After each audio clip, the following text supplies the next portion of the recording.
역대하 30장 13절에서 27절인데 교독하시고 마지막 27절 같이 읽도록 하겠습니다. 둘째 달에 백성이 무교절을 지키려 하여 예루살렘에 많이 모이니 매우 큰 모임이라. 우리가 일어나 예루살렘에 있는 제사장과 하나님을 모두 제거하여 기도로지에 던지고 둘째 달 14째 날에 유월절 양을 잡으니 제사장과 레위 사람이 부끄러워하여 성결하게 하고 번제물을 가지고 여호와의 전에 이르러 규례대로 각각 자기들의 처소에 서고 하나님의 사람 모세의 율법을 따라 제사장들이 이스라엘 손에서 피를 나라버리니라.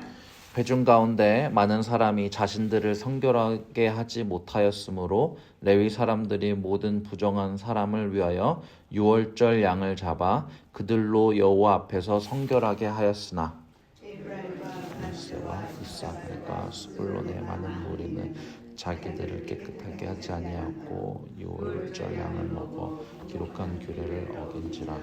히스기야가 그들을 위하여 기도하여 이르되 영원하신 여호와여 사하옵소서. 결심하고 하나님 곧 그의 조상들의 하나님 여호와를 구하는 사람은 누구든지 비록 성소의 결례대로 스스로 깨끗하게 못하였을지라도 사하옵소서 하였더니 히스기야의 기도를 들으시고 백성을 고치셨더라. 예루살렘에 모인 이스라엘 자손이 크게 즐거워하며 7일 동안 무교절을 지켰고 레위 사람들과 제사장들은 날마다 여호와를 칭송하며 큰 소리 나는 악기를 울려 여호와를 찬양하였으며 히스기야는 여호와를 섬기는 일에 능숙 모든 레위 사람들을 위로하였더라. 이와 같이 절기 7일 동안에 우리가 먹으며 화목제를 드리고 그의 조상들의 하나님 여호와께 감사하였더라. 온 회중이 다시 7일을 지키기로 결의하고 이에 또 7일을 즐겁게 지켰더라. 강아지 한 마리와 양 7,000마리를 회중에게 주었고 방백들은 수송아지 1,000마리와 양 10,000마리를 회중에게 주었으며 자신들을 성결하게 한 제사장들도 많았더라. 유다 온 회중과 제사장들과 레위 사람들과 이스라엘에서 온 모든 회중과 이스라엘 땅에서 나온 나그네들과 유다에 사는 나그네들이 다 즐거워하였으므로 큰 기쁨이 있었으니 이스라엘 왕 다윗의 아들 솔로몬 때로부터 기쁨의 예루살렘이 같이 읽겠습니다. 그때 제사장들과 레위 사람들이 일어나서 백성을 위하여 축복하였으니 그 소리가 하늘에 들리고 그 기도가 여호와의 거룩한 처소 하늘에 이르렀더라. 아멘. 네, 역대하 29장에서 32장에 나오는 유다 왕 히스기야는 뒤에 등장하는 요시아 왕과 더불어 가장 선하고 의로운 왕으로 꼽히는 인물입니다. 열왕기하 18장에 따르면 히스기야는 25살의 나이로 남유다의 왕이 되어 29년 동안 다스렸습니다. 근데 앞에서 봤던 역대하 29장과 30장, 그러니까 4장 중에 2장은 그가 왕위에 오른 첫 해에 일어난 일들을 기록하고 있는데 그중 절반 가까운 내용이 바로 성전 정화와 유월절 회복에 관한 이야기입니다. 불과 2달 남짓한 기간에 일어난 일들입니다. 25년 위임 중에 2달 동안이 반이나 되는 장수에 기록이 되었던 것이죠. 히스기야의 개혁은 매우 빠르게 진행되었습니다. 그래서 오늘 본문에 본 것 같이 어제 본 것 같이도 미흡한 부분이 많았습니다. 하지만 29장 36절은 이렇게 말합니다. 이 일이 갑자기 되었으나 하나님께서 백성을 위하여 예비하셨으므로 히스기야가 백성과 더불어 기뻐하였더라. 하나님이 예비하신 일이었기에 히스기야와 백성은 기쁨으로 성전을 정화하는 일을 감당할 수 있었습니다. 유월절을 지킨다는 것은 온 백성이 예루살렘 곳곳에 모이는 큰 일이었습니다. 그래서 잡음과 갈등이 생기기 마련이었습니다. 그러나 어제 본문 마지막인 30장 12절을 잠깐 보시면 하나님의 손이 또한 유다 사람들을 감동시키사 그들에게 왕과 방백들이 여호와의 말씀대로 전한 명령을 한 마음으로 준행하게 하셨더라. 하나님께서 사람들의 마음을 감동시키시고 한 마음으로 모이게 하십니다. 그래서 성도님들, 이스라엘이라는 한 나라를 움직이시는 그 하나님이, 움직이셨던 하나님이 오늘 우리 교회 위에도 동일하게 운행하시고 일하신다는 사실을 믿으십니까? 우리가 해마다 여러 행사와 사역들을 감당하고 하나님께 더 나아가기 위해서 애쓰고 있습니다. 이 히스기야의 개혁만큼 급진적이진 않더라도 여러 사람의 마음을 모으고 함께 기뻐하는 일이 얼마나 어려운 일인지 저희 모두 다 잘 알고 있죠. 그런데 그 일을 예비하시는 분이 바로 하나님이십니다. 우리 교인들의 마음을 감동시키시고 한 마음 또 기쁜 마음으로 순종하게 하시는 분이 주님이십니다. 하나님이 그렇게 마음을 움직이시는 모습이 오늘 본문에 담겨져 있는 것 같습니다. 13절입니다. 둘째 달에 백성이 무교절을 지키려 하여 예루살렘에 많이 모이니 매우 큰 모임이라. 큰 모임이 무리가 모여 예루살렘의 모든 제단과 향단을 제거하고 유월절 양을 잡습니다. 그때 어떤 일이 일어납니까? 15절입니다.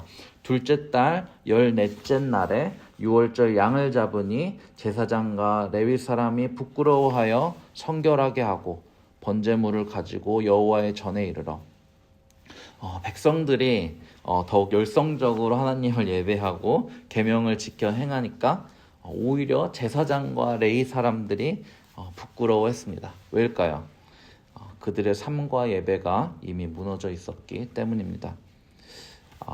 제가 잠깐 얘기를 하자면 요즘 저희 영어 예배부에도 새로 오신 분들이 좀 계시는데요. 그분들 중 어떤 분은 신앙생활을 시작하신 지 1년이 채 되지 않습니다. 근데 그 눈빛이 너무 순수하고 믿음과 삶에 대한 고민이 진지하고 예수님을 사랑하는 마음이 절실히 드러나는 분이 한 분 계시거든요. 제가 신방하고 그분 앞에 앉아 있으면 제 마음이 부끄러워질 때가 있습니다. 저는 직업으로 사명으로 주를 섬기겠다고 이 길에 들어섰지만 때로는 제 하루가 그 고백에 부합하지 못할 때가 있기 때문입니다.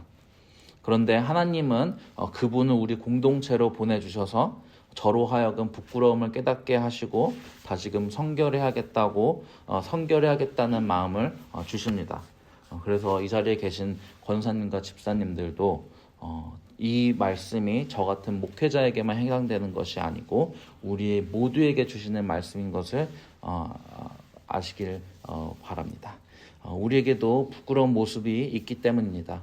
그러나 그 부끄러운 모습들이 다른 이들의 정결함과 신실함으로 인해서 드러날 때 그것은 우리를 다시 하나님께로 부르시는 은혜의 손길일 수 있다는 것을 우리가 알아야 합니다. 나도 저렇게 정한 마음으로 예배를 드릴 때가 있었는데, 나도 세상을 등지고 하나님만 바라보며 살았던 때가 있었는데, 혹시 이런 마음이 들 때 그것은 주님께서 우리를 일으키시려는 부르심일 것입니다. 그때 과거 영광에 머물지 마시고 오늘 본문 속 제사장과 레위 사람들처럼 다시 하나님 앞에 나아가 회복의 길로 걸어가시길 바랍니다. 17절과 18절도 보겠습니다.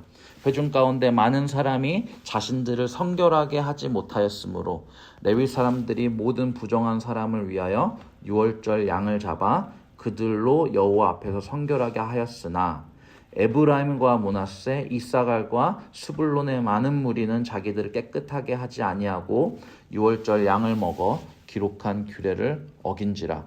히스기야가 그들을 위하여 기도하여 이르되 선하신 여호와여 사옵소서. 어제 본문에 보았던 것처럼 남유다의 히스기야 왕은 자신의 백성들뿐만이 아니라 이미 멸망한 아수르에 멸망한 북이스라엘 형제 자매들을 다 불렀습니다. 근데 그렇게 급히 많이 모인 사람들이 성결하게 준비하지 못한 채 유월절에 참여했습니다.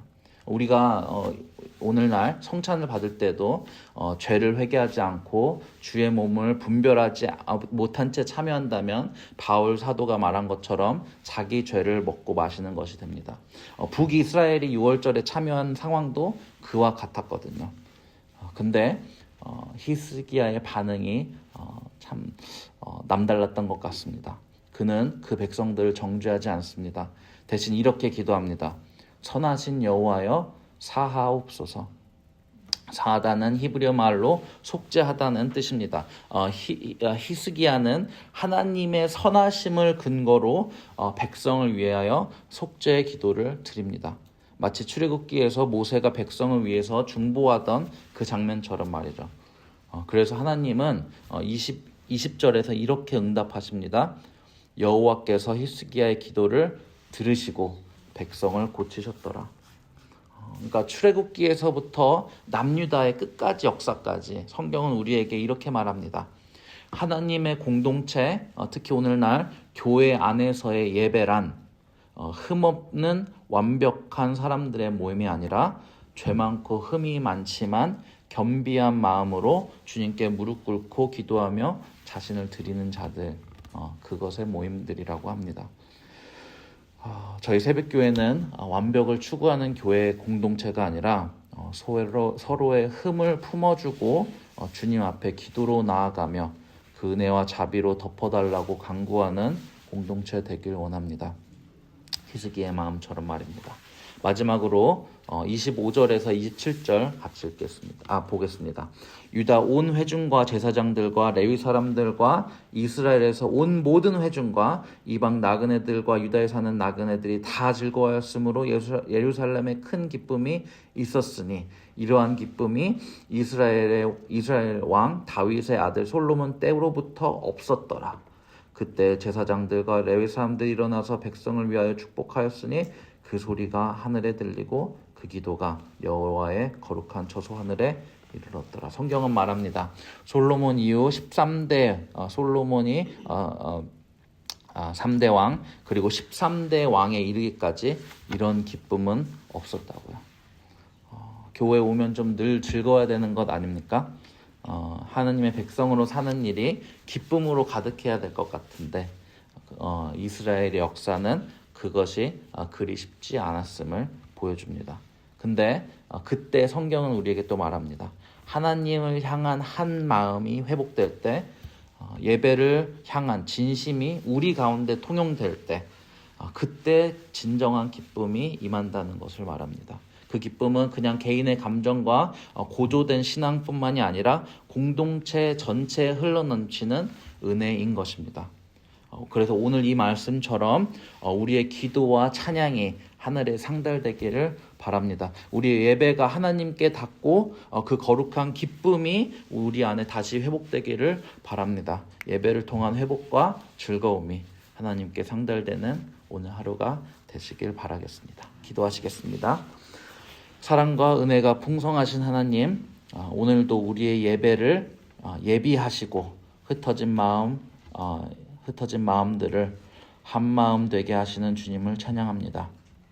우리의 삶이 무너지고 부끄러울 때에도 주님은 선하심으로 우리를 다시 부르시며 회개의 자리로 이끄십니다. 오늘 히스기야의 기도처럼 우리의 부족함과 흠을 주의 자비로 덮어주시고 우리를 새롭게 하여 주시옵소서. 주님, 또 우리 새벽교회 예배 공동체가 다시 기쁨이 되게 하여 주시고 그 기쁨이 공동체 안에 퍼져서 하늘에 닿는 찬양과 기도로 울려지게 도와주시옵소서.